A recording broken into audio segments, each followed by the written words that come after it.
but behind the scenes, it's something entirely different that's going on. Hello, Aquarius. Welcome to your June, soul session. I'm Princess India if you're new, and if you're family, welcome back, my friend, and what's not, or whatever. So if you're not familiar with what my soul sessions are, they are your spirituality as well as personal development readings, in which we look at the energies that you guys may experience for a given month for the sole purpose of giving you clarity, insight, guidance, and all that good stuff. You know what I'm saying? So anywho, first card out for you guys. And with this deck, these are different. This is Dr. Buzzard, and that is the Justice in the reverse for you guys coming out of May and into June. Much similar to Capricorn, that was a card that came out for them in their reading, but it's more or less a feeling of being jilted or getting the raw end of the deal. The next card that we have is the Strength card, and that's of course Leo energy, and with Justice, of course, that is Libra energy is the next card for you guys. And it's more or less, here's the thing. Let me say this like this. Whew, all right, this feels like a wave of emotion, if you will, coming in from May with you guys, where there could be some sort of ending or some sort of judgment that befell you guys from an external party. And simply put, it's more or less kind of feeling like it's unfair. With the Strength card, it's kind of like feeling almost as if my Aquarius people are trying to vindicate themselves, if you will. How can I say this? But there's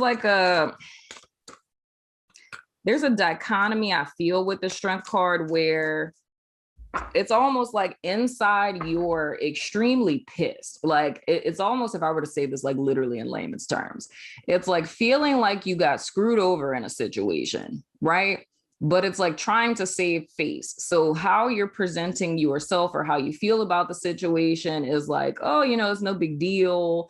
Just kind of like intellectualizing it, like I'm really not tripping, but it's like on the inside, you're like ferociously pissed, but you're not really showing that to people. And it's more or less in this first week of June, it's trying to come to a place of reconciliation about that. The next card that you guys have is the Two of Swords. So again, yeah, it's kind of like this, I don't want to say indifference, but it's kind of feeling trapped by your own emotions, because in reality, you feel as if it's unfair. It wasn't right.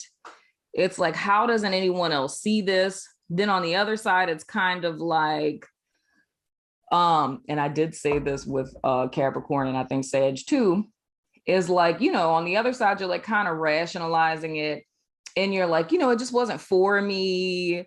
Like it just wasn't supposed to be on my path. Like, I'm just going to accept it. But it's almost like your emotions are kind of up and down, or like oscillating from one like extreme to the next. The next card that we have is Miss Ida, and that's the High Priestess in the reverse.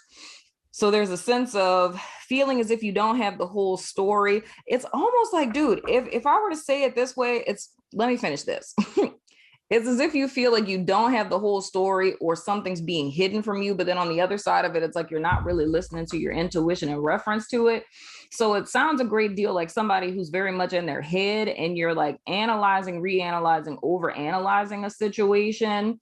And I think that's where it comes to, I'm okay, but I'm not okay, because it's like, it's being aware of the full spectrum of like, whatever this is that happened, if you were to show how pissed you were, it's almost like a fear of people judging you for that. So it's like you feel what you feel, like you're angry and you feel slighted. But it's almost like you feel if you were to vocalize that to people, like people outside of you would judge you in some way, like saying like, well, why are you taking it that serious? Or like, why do you think that they were, attacking you? Or, why don't you just let it go? And it's like trying to maintain some sort of like, face with the situation. You know what I'm saying? But it's like, you're not expressing to other people how it is that you actually feel. but at the same time, you're not really embracing how it is that you feel either, because it's almost as if you're questioning yourself about feeling what it is that you even feel. Like, do I really have a right to be mad? Like, am I overreacting? So how I'm kind of explaining that and like it being like all over type of deal, that's the energy that I'm feeling. But all of this was ignited from something that you put a lot of time, energy, and effort into. And it's like literally feeling jilted. And the weird thing, okay, it's way too many cards. The weird thing about this is just about every sign, I kid you not, Aquarius, just about every single sign, sorry, I need to light some Palo Santo in this piece real quick. Because another thing I've been realizing is with a lot of signs with just energies I'm picking up on, it feels like pressure on my chest to where it's laboring my breathing. But that just means that, you know, you guys are carrying a big load. But the Justice card, whether upright or reverse, has come out a lot. And I know that has a great deal to do with the super full moon eclipse in Sagittarius, where a lot of things began and ended for people. And I think the way a lot of stuff ended made some people feel away. You know what I'm saying? Because it's not fully understanding what it is that happened here. The next card, man, these are Buku Major Arcanas. I don't know if I said that the High Priestess is Pisces energy. The next card is Bishop C.H. Mason. This is the Hoodoo Tarot, by the way. So all these cards are different. But that's the Hierophant in the reverse. That's Taurus energy. So it's, dude, this is a lot. It's almost like Aquarius. How can I say this?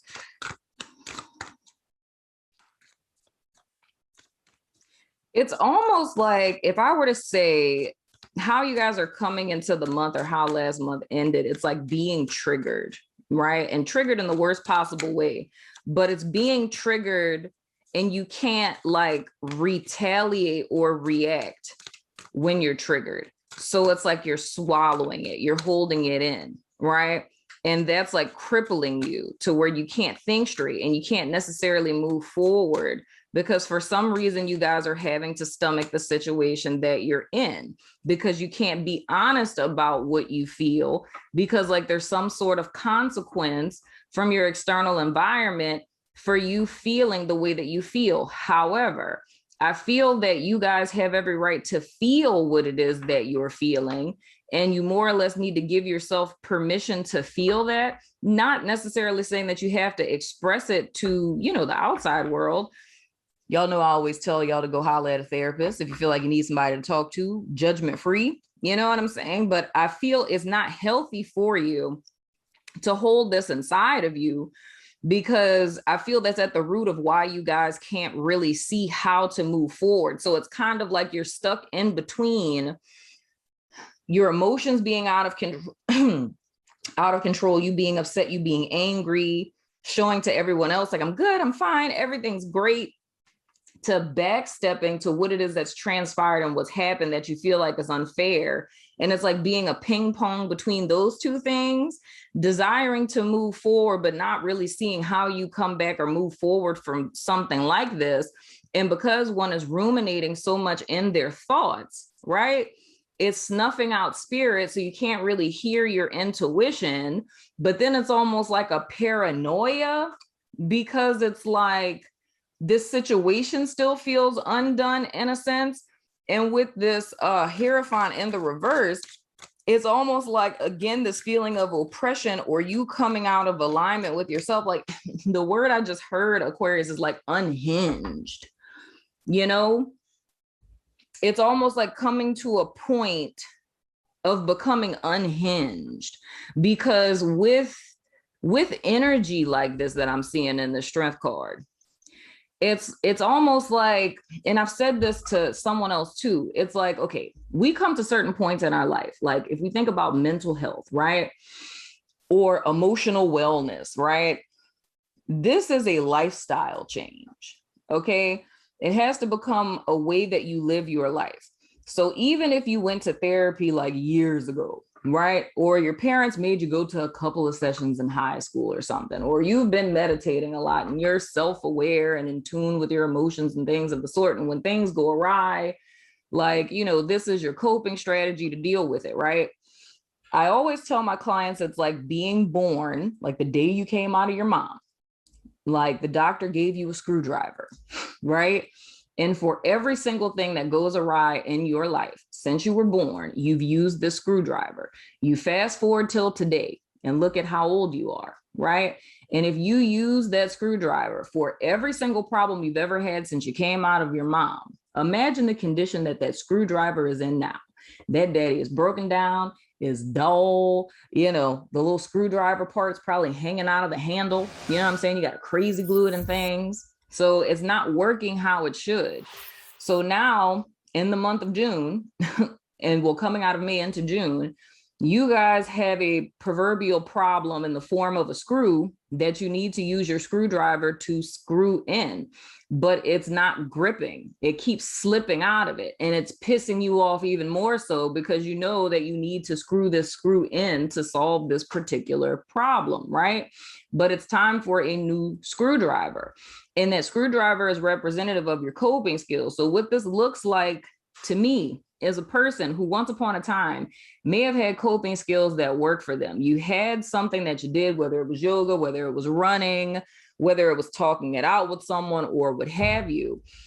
You had skills to be able to process, cope, and deal with certain situations. But now you're implementing this coping skill and it's just not working anymore.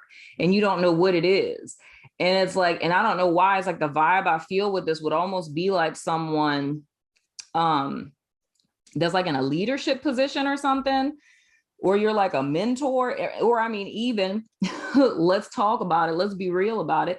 This happens a lot of times with therapists, psychologists, and social workers, because it's this complex that we are vulnerable of falling into, where we think, oh, how do you counsel the counselor? You know what I'm saying? It's like, I help people, like I help other people like develop coping skills and process trauma. But we have to take into account that for the last calendar year, the entire world has experienced something traumatic. You know what I'm saying? And that's, the thing that happened that had us all in our homes for a year, right? And that's not even coupled with other personal daily, life issues and stuff like that a person is dealing with. But it's this complex, sometimes depending on somebody's regional area, and, you not trusting going to another mental health professional when you are a mental health professional, or some people being under the misconception of, how do you counsel the counselor? Like, I help people. How could I ever possibly need help? Short answer, you're human. You know what I'm saying? So it's like none of us are, infallible to where we don't have faults or we can't ever get traumatized. You know what I'm saying? So it feels like something like that, where a person is suffering in silence because they're in a position where they feel like they have to have it all together. And that's just not fair. I mean, it could even be a spiritual leader, because this is something we kind of touched on the podcast, the last episode, where I was talking about people I've met throughout my life who are like pastors who are going through depression and real life problems, and they have to pretend and fake the funk because there's people who are looking to them, and they feel that if they were honest that like, hey, I'm depressed, couldn't get out of bed, that like their whole church would leave them or something. You know what I'm saying? And that's too much pressure for a person to put themselves under. Like, we're human beings and we're not perfect, So that's kind of the vibe I'm feeling for this. It's being enraged or feeling wronged or just berated on the inside, or, like screaming out for help. But when people ask, you're like, oh, I'm fine, I'm good, and that's just not fair to yourself. But I feel that's a lot of the reason why there's a difficulty in seeing how to move forward from this, and why there may be issues with attuning with one's intuition to know the way out of this situation. So it's kind of just circling back around and being stuck in this process. But the concerning thing with this Hierophant in the reverse is the longer that one stays this way, is the more you're deviating from your own truth. You know what I'm saying? So now it becomes a thing of feeling betrayed by a person or people outside of you, to you growing into a state of where you're feeling, you know, betrayed by yourself. And this is a lot of major arcanas, Aquarius. Child, the next one is the sun in the reverse. And it's Big Mama in this deck, but it's the sun in the reverse. And that's half-hearted happiness. That's superficial happiness. That's, like I was saying with the Strength card and, you know, Leo energy, of course, it's putting, you know, it's a facade. You know what I'm saying? It's like, it's showing up in the world one way, but behind the scenes, it's something entirely different that's going on, you know? And the thing I say is, it's like, this feels like a person who's kind of in a leadership position or is in the public eye or some type of guru or whatever the case may be. But I feel that's neither here nor there. I have compassion for you because I totally get it. It's like, I have to tell this to countless other helping professionals on a regular basis. You know what I'm saying? It's like, we are not, you know, Superman or Superwoman. It's like, we're people, and we have to acknowledge the fact that we're people.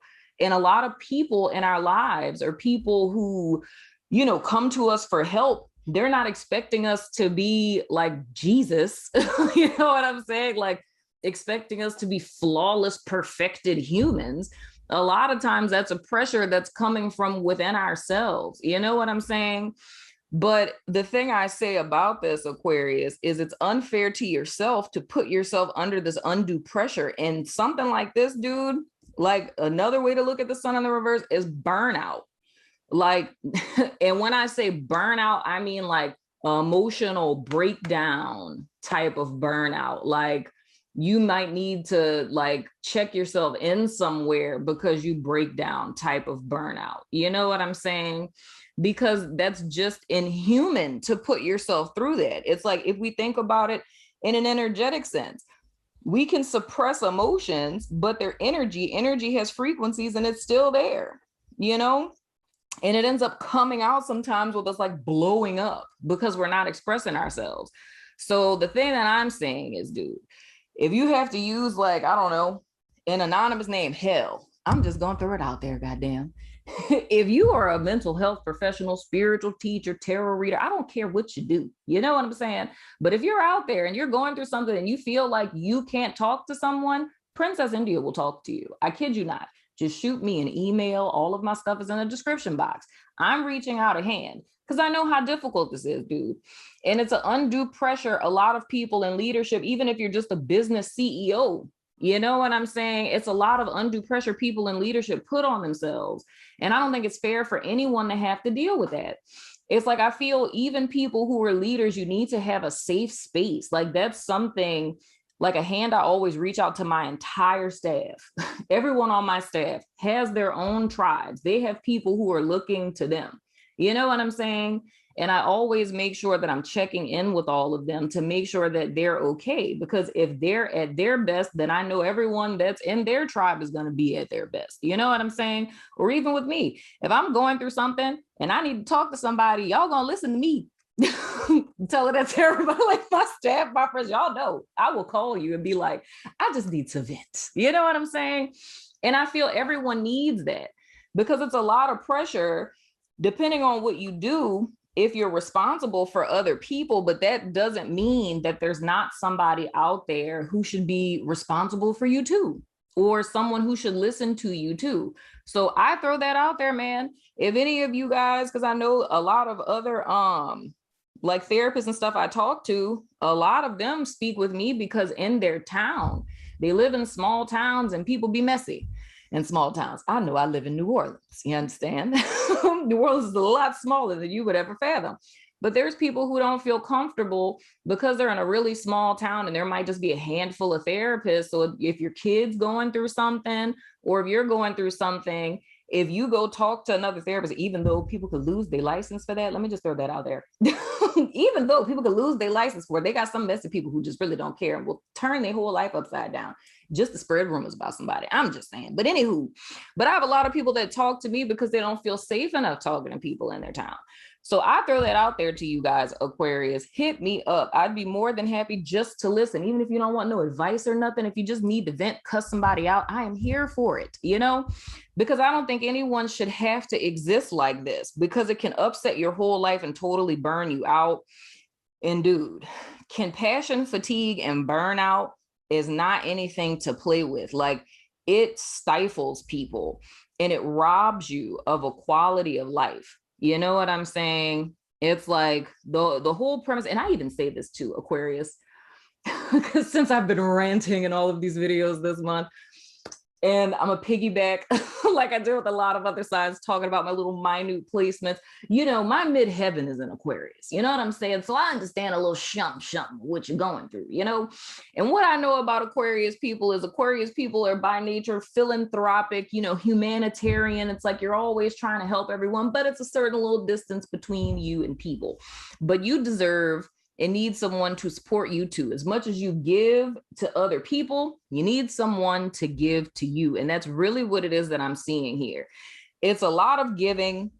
And in that giving, you feel slighted, you feel jilted, and it's trying to reconcile that within yourself, or even going as far as blaming yourself. It's like, well, you know, I loaned them $1,000. They didn't pay me back, but that's my fault, because I should have never loaned it to them, but I did. So I got to suffer the consequences of that. Nah, man. I really feel like you guys need to talk to someone just to kind of air this out. And I feel you deserve that. You know what I'm saying? So whether it's me, it's another therapist, it's a friend, family member, someone that you can trust, that you feel safe with, I feel that would behoove you guys a great deal this month. Now, at the bottom of your deck, we have the Ace of Sticks in the reverse. So that's more or less a little bit of a block to your new beginning, but I feel that that's okay. That's kind of piggybacking back on this Two of Swords energy. I feel the reason for this is it's almost for your own good, if that makes sense. It's almost like there's like, you cannot pass go kind of sign on your path right now, because I feel what this is you guys are going through in the beginning part of the month is something that would behoove you to deal with before you charted forward, because then it would become cumbersome in the sense that you're harboring this inside of you, right? You move forward and you're taking on more responsibility, and now it's like double. You know what I'm saying? So I feel during this time, especially with this being Mercury retrograde, it's a great time to just purge. I can't even say for you guys, like I've been telling everyone, like, of course, Mercury retrograde is a great time to self-reflect and connect the dots and see the patterns. I feel for my Aquarius people, what's going to help you guys is just freaking talking and just like unloading. You know what I mean? I don't think being in your head and self-reflection, doing timelines or journaling, I don't think any of that stuff would be helpful. I literally think what would behoove you guys this month is literally just talking to someone to where you can just lay it all out. You know what I'm saying? Free of judgment, you know? That's what would benefit you guys. And I feel that's where that clarity is gonna come for you guys to know how to chart forward. So I hope that that has helped, Aquarius. I'm going over to my network to do you guys extended, in which we're going to play these cards out and look at the remainder of the month. And we're also doing a little pick a card for you guys, Oracle, to give you some additional insights for this month. So if you're about that life, follow me on over there. If not, I still love your face, Aquarius. Stay strong, my friend. Reach out to somebody. You know what I'm saying? And I'll see you guys sooner than later.